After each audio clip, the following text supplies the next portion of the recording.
What are you doing? I'm updating the firmware on my new mug. Yep, that's me. You're probably wondering how I got here. Every once in a while, an item or tech product comes along that completely changes the game and makes you realize you could never go back to how it was before. I'm talking the Squatty Potty, Apple AirPods, the Fleshlight Ember Smart Mug 2, a cup that keeps your drinks hot. Sounds simple, but how good can it be? Well, let's go all the way back to the beginning of this meet-cute love affair. Firmware on my new mug. You're such a nerd. She's right, of course.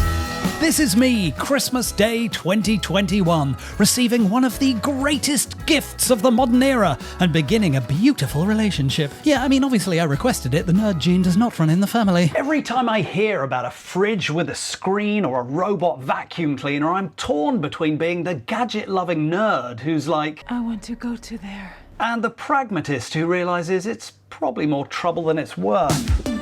And this was the exact internal monologue I was dealing with in December 2021. Imagine keeping your tea hot for the entirety of the car. Yeah, but the whole thing costs $130. Wait a second, why am I down here when he said tea, not coffee, you Funky. psycho?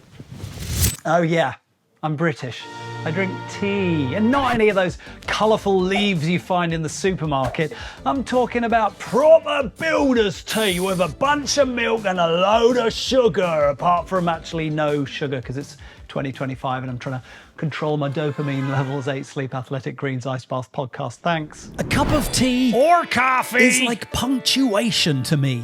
It's the new chapter at the start of the day. It's the comma between chores or the exclamation mark when you get home 4 hours late because your train broke down in a tunnel and you had to walk underground to get on another one like it was Silent Hill or something. So when I requested and subsequently received this item that fateful Christmas, I felt almost embarrassed. But here's what surprised me about this ridiculous item. It's Farming. great! Let me explain. This is the Ember Mug 2. It's a mug for your tea. Or coffee? That has a little bit of magical tech inside it so it keeps your drink warm until you finish it, providing that's within about an hour. It lives on this charger, which I've put in the middle of a table so it looks nice, but obviously it really lives between the kettle and the microwave. Then when you put liquid in it, its little engine fires up, I don't really know about science, and keeps your drink at whatever temperature you specify in the app. Don't get me wrong, I love apps as much as any other budget Paul Rudd looking YouTube nerd. But sometimes I'm just trying to go to bed and my Whiz Smart bulb isn't showing up on the app, and I think maybe an actual switch would be just fine. Quick tangent. This wireless RF switch for plug sockets is the absolute perfect in-between point from smart bulbs to old-fashioned wall switches. Unfortunately, because it's cheap and mass-produced, it has 4 on-off buttons and only came with 3 plug socket adapters, but it's great. Is there any way I can add a 4th one, by the way? Now, thankfully, you only have to set your desired temperature once in the app, and then you can basically forget it and never open it again. And then every time you put hot liquid in, it'll heat it up to your desired temperature, which is ideal. Unless you're one of those people who's like, my green tea must always be 55 degrees and my latte must be 62.5. However, if you do want to change the temperatures, you can do it with this little slider, but also you can put in presets. So you can just go boop, coffee, boop, tea, boop, lemon water. Who is this for? People with this facial hair. My preferred temperature for builder's tea, 58.5 degrees Celsius. Thank you very much. Celsius, Americans, Celsius. Much like my aforementioned AirPods, oh, they've been in my pocket. Another seemingly innocuous piece of tech that is actually a complete game changer and I now can't live without.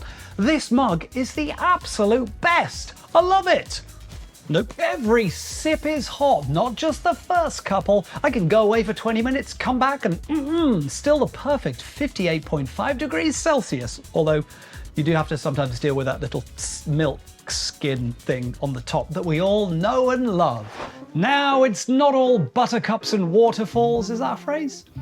My original 2021 Ember Mug actually bit the dust in the first 2 years I owned it, stopped charging or something. I couldn't quite get to the bottom of it, but thankfully Ember actually sent me a replacement free of charge, and the OG now lives on as the most expensive plant pot in the world, like I'm on MTV Cribs or something. I have read about other people having issues with their charging bases in particular, and the little prongs getting misaligned or bent and it stopping charging, but thankfully mine is still going okay. That said, even today during filming this video, I've had problems connecting the app to the mug, and the charging base was being very finicky at times, so it is far from perfect.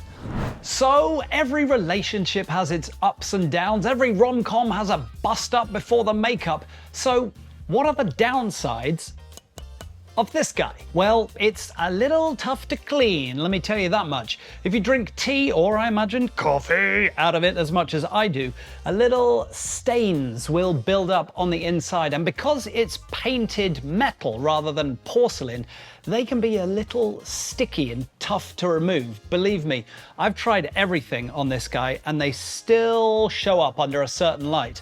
Plus, because it is painted metal, once you've been a scrubbing for a year or two like I have, the metal underneath will start to become visible. Not really an issue at the bottom, doesn't affect the taste of the tea or the heating, but you can see it on the outside. That's not my hot lips, my abrasive sandpaper lips. Weird. Of course, I can only speak for this one, the black one that I own. Maybe the white one is a bit easier to see the stains in, and some of them are shiny metal, which I imagine you can buff up like the back fender of a Buick. Is that a thing? And of course, like any battery-powered device or aging mustachioed human man nerd, its stamina decreases over time. I would say I'm getting about 45 minutes of action before I need to go to sleep. Wait, what were we talking about? And then there's the small matter of the price. $130, regional pricing may vary, for a cup, which is obviously insane, but is it value for money? How do you even quantify that in a world where my mug has its own app? Are we comparing it to other cups or other smart devices like bulbs or a phone? What are the alternatives? A regular porcelain, cheap, everyday cup from Poundland or Dollar Zone. Dollar Tree, or one of those cheap USB heating pads that sort of sits under any cup and heats it and is definitely not a fire hazard. Or even these suspiciously similar looking devices, but they don't have an app, so no granular control. Can I deal with my tea at 67 degrees Celsius anymore? What have I become? Value for money makes sense when you're comparing apples to apples, but how do you put a price on a feeling? My AirPods Pro were expensive when I bought them almost 5 years ago, but I've used them like every day since, and they bring me so much joy. Similarly, returning to a cup of tea and it being absolutely Goldilocks temperature is an utter treat. Ultimately, you have to ask yourself, what do you value? I mean, money, ovs, but also QoL, QoL, hashtag QoL, quality of life. This is one of those rare products that have had a marked improvement on my daily quality of life. And honestly, I think that is priceless. There's nothing in it. I keep my eye on the prize. I fight till I die. No retreat and no surrender. Hey. So is there an item or tech product that's changed the game for you and improved your hashtag QoL, quality of life? Write it in the comments below. And hey, if you've enjoyed this slightly humorous, nerdy tech deep dive, maybe you'd enjoy this video where I asked DeepSeek and ChatGPT to both write me YouTube videos, then I made both of them, then I put them on YouTube to see what got the most views. And ironically, this video got none. So do me a solid and have a look. All right, I'll catch you next time on another episode of To Catch an Editor. Does that work? I don't know if that works. We have fun, don't we? Do we?